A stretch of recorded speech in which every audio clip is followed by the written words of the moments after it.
En Guadalajara hay un barrio fundado por indígenas tlaxcaltecas en el siglo XVI, con su iglesia colonial intacta y su historia de guerreros aliados de los conquistadores, que la mayoría de los tapatíos ubican vagamente como por donde está la estación del tren, sin haber puesto un pie ahí en su vida.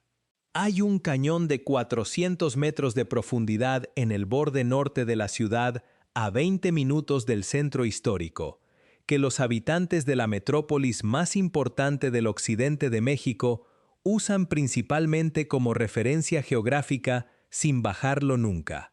Y hay un sitio arqueológico con pirámides circulares únicas en el mundo, a menos de 70 kilómetros de la Plaza Tapatía, que la UNESCO declaró Patrimonio de la Humanidad y que recibe una fracción mínima de los visitantes que van a Teotihuacán. Empezamos en el número 13. Guadalajara tiene su propio lado invisible. Antes de adentrarnos a esta aventura, no olvides suscribirte al canal y comentar qué otra ciudad te gustaría que exploráramos en este formato. No te despegues ni un momento. ¡Échele! Guadalajara es la ciudad que México conoce por el mariachi, la birria, el tequila y los partidos del Chivas. Es la segunda ciudad más grande del país, capital de Jalisco, ciudad de universidades y de mercados artesanales. En este recorrido vamos por lo que esa imagen no muestra, el barrio tlaxcalteca del siglo XVI que el siglo XXI fue olvidando, el cañón que parte la ciudad al norte sin que la mayoría de sus habitantes lo haya recorrido nunca, los sitios arqueológicos que la UNESCO protegió pero el turismo no descubrió del todo, y los pueblos originarios que la mancha urbana de la zona metropolitana de Guadalajara rodea sin haber absorbido completamente. Vamos. Empezamos en el número 13, el barrio de Analco y los aliados que nadie recuerda. Analco, que en náhuatl significa al otro lado del agua, es uno de los barrios más antiguos de Guadalajara.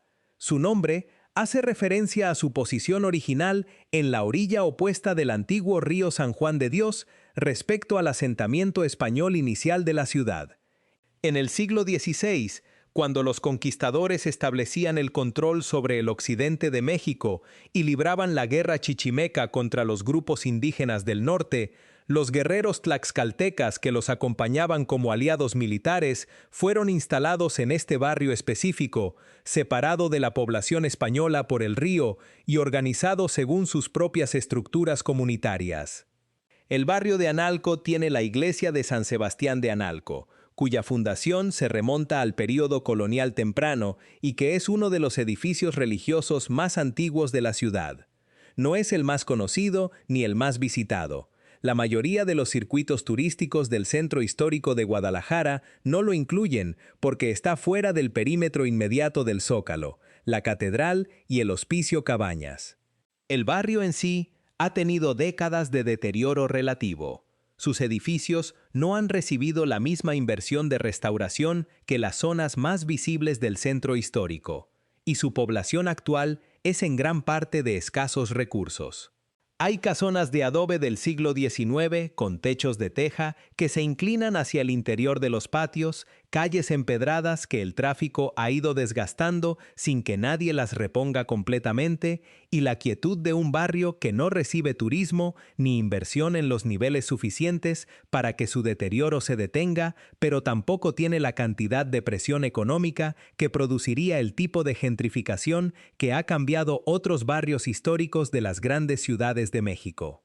La historia de los guerreros tlaxcaltecas que fundaron el barrio y que fueron esenciales para la pacificación del norte de México no tiene ningún monumento en Analco.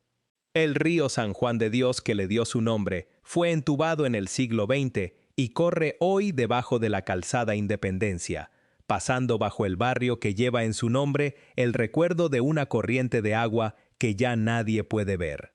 Número 12.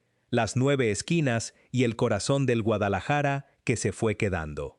Las 9 esquinas es una pequeña plaza y el conjunto de calles que la rodean en el barrio de Mexicalcingo, al sur del centro histórico de Guadalajara, que durante el siglo XIX y la primera mitad del XX fue uno de los barrios más activos de la ciudad, con sus fondas, sus herrerías, sus mercados y su vida de vecindario que los cronistas de la ciudad de ese periodo describen con la calidez que tiene el recuerdo de lo que existía antes de que llegara lo que vino después. Hoy las 9 esquinas son un espacio de confluencia entre la historia que persiste y la recuperación parcial que el municipio de Guadalajara ha intentado con intervenciones de imagen urbana y señalización turística. Algunos restaurantes de cocina tradicional tapatía, algunos bares con decoración retro y algunas galerías se han instalado en las casonas coloniales restauradas de la zona. La mayoría de los edificios no restaurados de los alrededores muestran el deterioro de décadas de falta de mantenimiento. Las 9 esquinas son el tipo de barrio que los periódicos de la ciudad mencionan periódicamente como un espacio con potencial de revitalización, sin que ese potencial haya terminado de materializarse de manera completa. Suscríbete al canal si el Guadalajara de los barrios históricos te parece más interesante que el de las plazas comerciales, porque en este recorrido hay más de eso. Número 11. La Barranca de Huentitán y el cañón que la ciudad tiene, pero no conoce.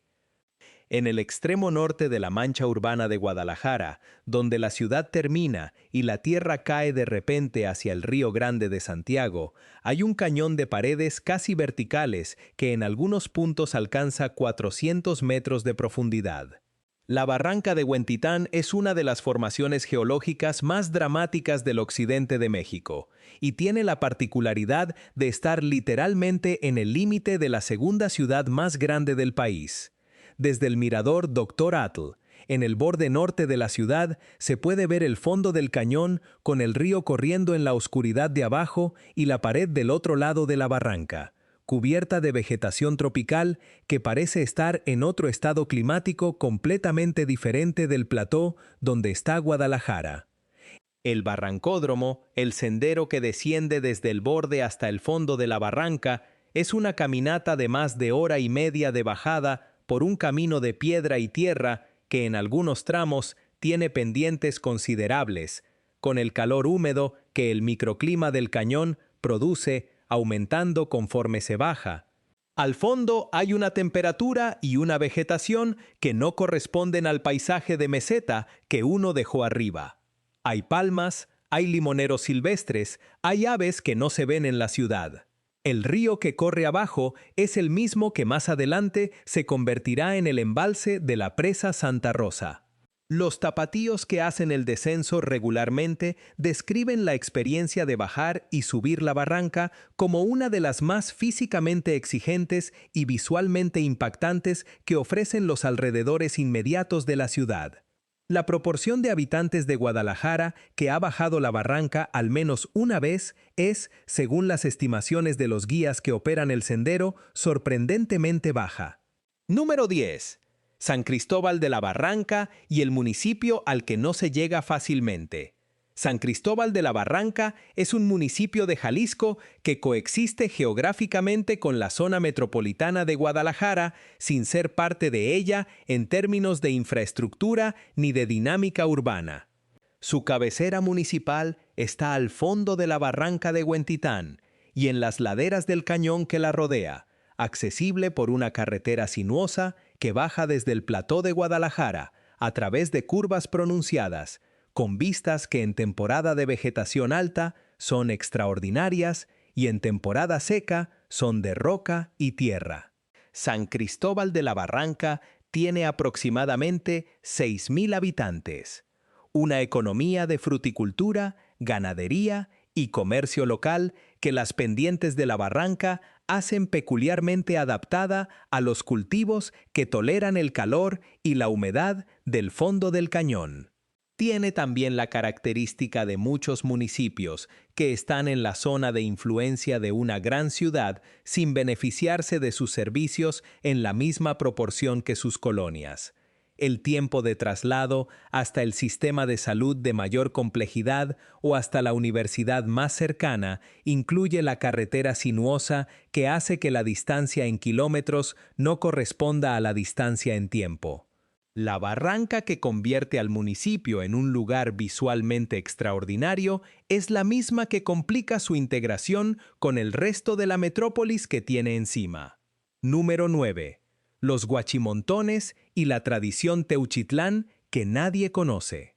A unos 60 kilómetros al oeste de Guadalajara, en las cercanías del pueblo de Teuchitlán, en la Sierra del Occidente de Jalisco, hay un sitio arqueológico que tiene la distinción de representar una tradición arquitectónica prehispánica que no existe en ningún otro lugar del mundo: las pirámides circulares de la llamada tradición Teuchitlán.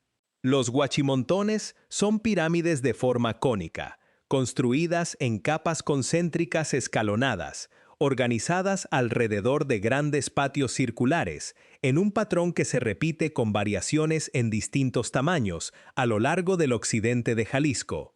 La tradición Teuchitlán floreció entre aproximadamente el año 300 a.C. y el 900 después de Cristo, con un periodo de máximo desarrollo entre los años 200 y 600. Para su periodo más avanzado, los investigadores que han estudiado los sitios estiman que el complejo principal de los Huachimontones y sus sitios satélites sostenían una población de decenas de miles de personas organizadas en una estructura social jerárquica sofisticada, con acceso diferenciado a bienes de prestigio, sistemas de irrigación y redes de intercambio comercial que conectaban el occidente de Jalisco con otras regiones del México antiguo. Los arqueólogos Phil Weigand y Christopher Bickman, que dedicaron décadas al estudio de la tradición Teuchitlán, documentaron más de 120 sitios con elementos arquitectónicos del mismo estilo en un área de miles de kilómetros cuadrados en el occidente de Jalisco, lo que sugiere que la tradición representó una organización sociopolítica de mayor alcance de lo que se reconocía inicialmente. La UNESCO incluyó los Huachimontones en la zona de Patrimonio de la Humanidad del paisaje agavero y las antiguas instalaciones industriales de tequila en 2006. Reciben anualmente un número de visitantes que los propios guías del sitio describen como modesto, comparado con la importancia histórica del lugar. El nombre Teotihuacán es conocido por la mayoría de los mexicanos. El nombre Huachimontones probablemente no lo conoce el 10%. Si nunca habías escuchado hablar de los Huachimontones, suscríbete al canal, porque en cada ciudad de esta serie hay un patrimonio de esa categoría que nadie está contando. Número 8. El lago de Chapala y el espejo que se está achicando. El lago de Chapala, a unos 50 kilómetros al sur de Guadalajara, es el lago más grande de México, con una superficie de aproximadamente 1.100 kilómetros cuadrados, y es la principal fuente de agua potable para la zona metropolitana de Guadalajara, que tiene más de 5 millones de habitantes. También es un lago que en las últimas décadas ha perdido una fracción significativa de su volumen de agua por la combinación de extracción agrícola intensiva en su cuenca, la derivación de agua hacia Guadalajara y los periodos de sequía que el cambio climático ha hecho más frecuentes e intensos. Las fotografías históricas del lago de Chapala de principios del siglo XX muestran un espejo de agua que llega hasta la base del malecón de los pueblos lacustres de la orilla norte. Las fotografías recientes muestran, en muchos casos, una franja de tierra seca entre la orilla histórica del lago y el nivel actual del agua, con muelles de los pueblos lacustres que en los años más críticos de los 92.000 quedaron varios metros sobre tierra firme. El lago alcanzó sus niveles más críticos en 2002, cuando su profundidad en algunos puntos era de menos de 2 metros y el volumen de agua había caído a menos del 23% de su capacidad. Las lluvias de los años siguientes lo recuperaron parcialmente, pero el patrón de fluctuación entre periodos húmedos y secos muestra una tendencia de largo plazo hacia el agotamiento que los hidrólogos de la UNAM y del IMTA documentan consistentemente. El pueblo de Chapala y los demás pueblos a la orilla del lago tienen una economía de turismo de fin de semana, de pesca y de comunidad de retiro de extranjeros, principalmente norteamericanos, que depende de la existencia y la salud del lago. Las comunidades de pescadores que vivieron del lago durante generaciones han visto disminuir las capturas a medida que el espejo de agua y la temperatura del lago cambian. El lago que abastece a Guadalajara es también el lago que Guadalajara, con su demanda de agua de una metrópolis de 5 millones de personas, contribuye a vaciar. Número 7. San Juan de Ocotán y el pueblo que la ciudad rodeó. En la municipalidad de Zapopan, dentro de la zona metropolitana de Guadalajara, hay comunidades que se identifican como pueblos originarios con historia prehispánica y colonial propia, rodeadas hoy por el desarrollo urbano que la expansión de la zona metropolitana produjo en las últimas 4 décadas. San Juan de Ocotán es una de esas comunidades, un núcleo poblacional que tiene su propia iglesia parroquial, sus propias fiestas patronales y sus propias estructuras de autoridad comunal, físicamente rodeado por colonias de la ciudad moderna, pero culturalmente diferenciado de ellas. Los pueblos originarios de Zapopan y de los municipios del área metropolitana de Guadalajara tienen un estatuto jurídico que el gobierno del estado de Jalisco ha reconocido progresivamente, pero que en la práctica de la planeación urbana ha sido frecuentemente ignorado cuando el crecimiento de la ciudad demandaba el suelo que esos pueblos ocupaban.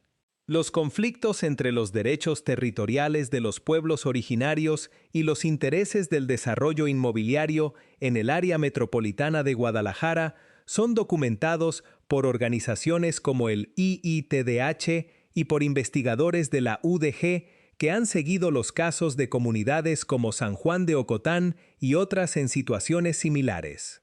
La comunidad que la ciudad rodeó puede seguir haciendo su fiesta patronal en el atrio de su iglesia y viendo desde la torre de esa iglesia los edificios de departamentos que se construyen en los terrenos que hasta hace 2 décadas eran el campo de sus vecinos. Número 6. Tonalá y el pueblo de los artesanos, antes de que llegaran los artesanos. El municipio de Tonalá, al oriente de la zona metropolitana de Guadalajara, es conocido internacionalmente como uno de los centros artesanales más importantes de México. Sus calles principales tienen una densidad de tiendas de muebles de madera, cerámica de Talavera, vidrio soplado, hierro forjado y otros productos de manufactura artesanal que atrae a compradores de todo el mundo, incluyendo a los mayoristas que abastecen tiendas de diseño en los Estados Unidos y Europa.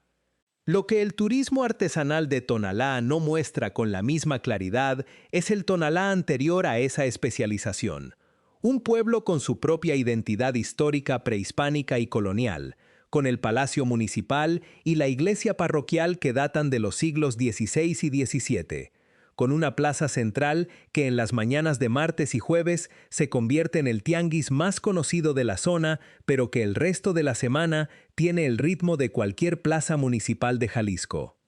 Detrás de la fachada de tiendas artesanales que atrae a los compradores, hay un municipio con sus propios problemas de agua, de transporte y de infraestructura escolar que el turismo artesanal no resuelve automáticamente. Compártelo con alguien que solo conozca Guadalajara por sus bares y sus equipos de fútbol, porque la ciudad tiene un cañón de 400 metros en su borde norte, pirámides circulares a 70 kilómetros y un lago que la abastece de agua y que ella misma contribuye a agotar. Número 5. La laguna de Cajititlán y el espejo de agua que nadie esperaba contaminar. La laguna de Cajititlán es un cuerpo de agua de aproximadamente 10 kilómetros cuadrados en el municipio de Tlajomulco de Zúñiga, al sur de la zona metropolitana de Guadalajara. Fue durante siglos la base de una comunidad pesquera local y el sustento de familias que vivían del charal, la tilapia y otros peces del lago. Con el crecimiento acelerado del sur de la zona metropolitana de Guadalajara a partir de los años 2000, que convirtió los campos agrícolas de Tlajomulco en fraccionamientos residenciales de baja densidad para la clase media de la ciudad, La laguna quedó rodeada de desarrollo urbano sin que la infraestructura de drenaje y tratamiento de aguas residuales de los nuevos fraccionamientos creciera al mismo ritmo. En distintos momentos de la primera y segunda décadas del siglo XXI, la laguna de Cajititlán experimentó episodios de mortandad masiva de peces, con miles de toneladas de peces muertos flotando en su superficie, que fueron atribuidos por los estudios de la CEMADET y de la UDG a la descarga de aguas residuales sin tratar provenientes de los fraccionamientos y de las granjas porcinas de la región. Las imágenes de los peces muertos en la laguna circularon en los medios locales y generaron polémica sobre la responsabilidad del gobierno municipal en la gestión ambiental del crecimiento urbano. La comunidad pesquera que había vivido del lago durante generaciones vio su modo de vida destruido en episodios que tardaban meses en resolverse parcialmente, para repetirse en el siguiente período de mayor carga contaminante. La laguna existe todavía, el lago también, la pesca también. Pero ninguno de los tres es lo que era. Número 4. Nextipac y el pueblo que la metrópoli cercó. Nextipac es una localidad en el municipio de Zapopan, cuya historia prehispánica la vincula con los grupos indígenas que habitaban el occidente de Jalisco antes de la conquista española. Con el crecimiento de la zona metropolitana de Guadalajara, que ha expandido su mancha urbana hacia los 4 puntos cardinales a un ritmo que hace difícil distinguir en muchos tramos dónde termina Guadalajara y dónde empieza otro municipio, Nextipac se encontró en una situación similar a la de San Juan de Ocotán, una comunidad de tradición propia, con su iglesia, su plaza y sus fiestas, físicamente rodeada por el desarrollo urbano, pero no integrada en él. Los pueblos que la metrópolis rodea, sin absorber del todo, tienen una vida peculiar. Reciben algunos servicios de la ciudad que los circunda, viven con las consecuencias del tráfico y la contaminación que esa ciudad genera, y mantienen simultáneamente estructuras de organización comunitaria y de identidad cultural que la ciudad no produce en sus fraccionamientos regulares. No son ni urbanos en el sentido moderno, ni rurales en el sentido histórico. Son algo intermedio que el sistema de planeación municipal de la zona metropolitana de Guadalajara generalmente no tiene una categoría adecuada para gestionar. Número 3. La antigua estación del ferrocarril y el Guadalajara que viajaba en tren. Guadalajara fue durante décadas un nodo central del sistema ferroviario de México, con conexiones hacia Ciudad de México, hacia Manzanillo en la costa, hacia la frontera norte y hacia varios puntos del occidente. La Estación Central de Ferrocarriles de Guadalajara, un edificio de principios del siglo XX, construido en la zona poniente del centro histórico, fue durante décadas el punto de llegada y partida de miles de viajeros, trabajadores y comerciantes que movían personas y mercancías a través del sistema ferroviario nacional. Con la privatización y el posterior desmantelamiento del sistema ferroviario de pasajeros en México a lo largo de los años 90 del siglo XX, la estación perdió su función original. El edificio sobrevivió y fue adaptado para usos culturales. Hoy es parte de la infraestructura de espacios públicos de la ciudad, con algunos eventos y usos institucionales, aunque el debate sobre su mejor uso ha durado décadas. Pero la cultura ferroviaria que generaba la estación, el lenguaje propio de los viajes en tren, las comunidades de trabajadores ferroviarios que habitaban los barrios cercanos a la estación, la economía de fondas, hoteles y negocios de servicios que el tráfico de pasajeros sostenía, y la forma en que el tren estructuraba el tiempo y la distancia para los habitantes de Guadalajara y de Jalisco, desapareció con los trenes. Los vecinos mayores que recuerdan a Guadalajara con ferrocarril activo lo describen como una ciudad con un ritmo diferente al de hoy. Una ciudad donde llegar o partir implicaba un evento en el andén, con familiares que esperaban o despedían, con la mezcla de personas de distintos orígenes que el tren concentraba en un solo espacio, con el tiempo de viaje que creaba conversaciones y paisajes que el avión y la autopista no producen. La estación que lo organizaba todo está todavía de pie. Los trenes no. Número 2. Los migrantes indígenas de la zona metropolitana y las comunidades invisibles dentro de la ciudad. La zona metropolitana de Guadalajara, con sus más de 5 millones de habitantes, tiene dentro de sí una población de migrantes indígenas provenientes de distintas regiones del país, principalmente de Oaxaca, de la Huasteca y de la Sierra Norte de Jalisco, que llegaron en distintas oleadas a lo largo del siglo XX y XXI buscando empleo en el sector de la construcción, el comercio informal y el trabajo doméstico. Estas comunidades de migrantes indígenas mantienen en distintos barrios de la periferia de Guadalajara sus propias lenguas, sus propias fiestas y en algunos casos sus propias organizaciones comunitarias que reproducen en el contexto urbano las estructuras de autoridad que conocen de sus comunidades de origen.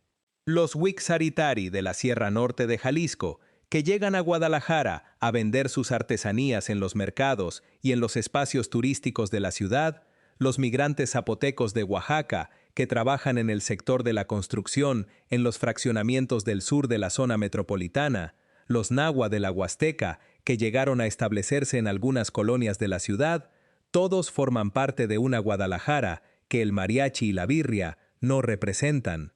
Y llegamos al número 1. A la historia que conecta todo, el agua y la sed de una metrópolis. Guadalajara es una ciudad de 5 millones de personas construida sobre un territorio que no tiene suficiente agua para sostener esa población de manera autónoma. El lago de Chapala, que recibe el 55% del agua potable de la zona metropolitana, tiene el nivel más bajo en muchas décadas. El acuífero del Valle de Atemajac, sobre el que está construida la mayor parte de la ciudad, ha sido sobreexplotado hasta el punto de que algunos estudios detectan subsidencia, hundimiento del suelo, en partes de la ciudad. Los ríos que atravesaban el Valle de Guadalajara antes de que la ciudad los cubriera o los canalizara han desaparecido de la superficie y corren contaminados o reducidos bajo el asfalto. La crisis del agua en Guadalajara no es nueva. Llevan décadas los informes técnicos de la CIAPA, el organismo de agua de la ciudad, advirtiendo sobre la sobredemanda respecto a la oferta disponible. El proyecto del Acueducto 2, que llevaría más agua del Río Verde hacia la ciudad, lleva también décadas en discusión, con comunidades de la cuenca del Río Verde que se oponen a que el agua de su región sea trasladada hacia una metrópolis que no tiene incentivos para ahorrar agua cuando la consecuencia de no hacerlo la paga alguien más. Los proyectos de infraestructura hidráulica que se proponen para resolver o mitigar el problema tienen cronogramas que van décadas hacia el futuro y presupuestos que dependen de prioridades políticas que cambian con cada administración. Las colonias periféricas de la zona metropolitana, las más nuevas y las de menor poder adquisitivo, son las que tienen menos horas de servicio de agua por día. La colonia de lujo de la zona poniente recibe agua las 24 horas. La colonia popular del oriente puede tener 4 o 6 horas al día. El agua del lago de Chapala y del acuífero de Atemajac se distribuye de manera diferente dependiendo de dónde vive uno, con la misma lógica que el agua del corredor de los Cabos y del sistema de Cancún. Las mismas reglas hidráulicas para toda la ciudad. Los mismos resultados desiguales en cada colonia según el ingreso de sus habitantes. Guadalajara tiene más de 4 siglos de historia y todavía no resolvió cómo dar agua a todos sus habitantes con la misma regularidad. Y eso es todo. 13 rincones del Guadalajara que la Feria Internacional del Libro y los partidos del Chivas no muestran. Ahora te toca a ti. ¿Cuál de estos lugares no sabías que existía? Cuéntamelo en los comentarios. Y si quieres que sigamos recorriendo las ciudades de México por sus caras ocultas, suscríbete al canal y activa la campanita. Y si conoces a alguien que piense que Guadalajara es solo mariachi y tequila, manda este video, porque la ciudad tiene un cañón de 400 metros en su borde norte que la mayoría de sus habitantes nunca bajó, pirámides circulares únicas en el mundo a 70 kilómetros, y un lago que la alimenta de agua y que ella misma está vaciando.